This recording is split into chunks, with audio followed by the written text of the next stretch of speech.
નમસ્કાર મિત્રો, વિડીયોમાં તમારું સ્વાગત છે। રામદેવ પીરની દયા હોય તો પગપાળા દર્શન થાય।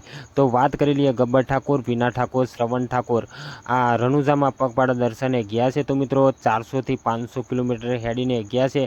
તો અત્યારે તેઓ પહોંચી ગયા છે રણુજાની અંદર। તો વાત કરી લઈએ શ્રવણ ઠાકોર, ગબ્બર ઠાકોર તેમની સોશિયલ મીડિયાની જે ચેનલો છે તેમાંથી પણ વિડીયો અપલોડ કરતા હોય। એમની ચેનલો તમે જોઈ શકો છો। દેશી જીમ છે, ભીના ઠાકોર ઓફિશિયલ છે। આ ચેનલોમાંથી તમે સર્ચ કરીને આમના વિડીયો જોઈ શકો। સોશિયલ મીડિયામાં અત્યારે આ વિડીયો વાયરલ થઈ રહ્યા છે। તો ખરેખર બાબાની દયાથી 400 થી 500 કિલોમીટરની સફળતા પૂરી થઈ છે। તો બાબાના દર્શન તેમને કરી લીધા છે। સોશિયલ મીડિયામાં વાયરલ થઈ રહ્યો છે વિડીયો।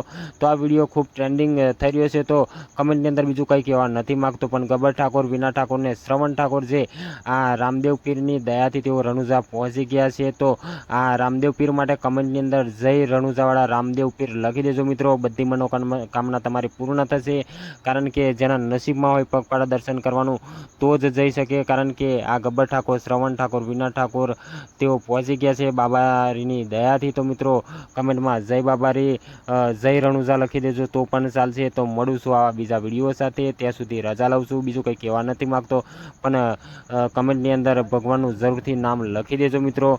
મળું છું આવા બીજા વિડીયો સાથે, ત્યાં સુધી રજા લઉં છું। જય હિન્દ, જય ભારત।